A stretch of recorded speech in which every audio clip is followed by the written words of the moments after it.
Le gouvernement misait sur la victoire d'Hillary Clinton. L'élection de Donald Trump est donc accueillie avec beaucoup de réserves. Nous sommes un pays partenaire des États-Unis. Nous avons besoin de travailler ensemble pour un monde équilibré, pour un monde de paix, pour un monde aussi qui traite les questions du monde. Et là, il va falloir essayer de savoir ce que veut faire ce nouveau président, puisque ce qu'il a dit jusqu'à présent provoque bien des inquiétudes.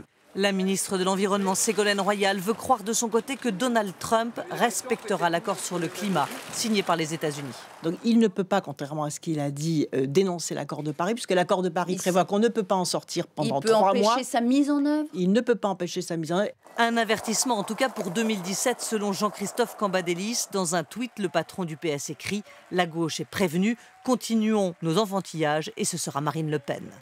Mais pour Jean-Luc Mélenchon, la faute revient à Hillary Clinton et aux primaires. Bernie Sanders aurait gagné, écrit-il. À droite, Nicolas Sarkozy salue cette élection et en tire une leçon personnelle pour 2017. Le message du peuple américain doit être entendu. Comme le choix du Brexit par les Britanniques, il exprime une volonté de changement. Il exprime le refus d'une pensée unique qui interdit tout débat sur les dangers qui menacent notre nation. Alain Juppé, de son côté, s'inquiète et met en garde.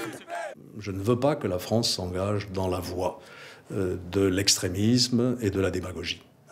Et je ne veux pas que l'avenir, ce soit le Front National et tous ceux qui sont à la remorque de ces idées. Et c'est la raison pour laquelle, plus que jamais, je veux rassembler. Tous en sont conscients, l'élection de Donald Trump aura forcément des conséquences sur la présidentielle en France.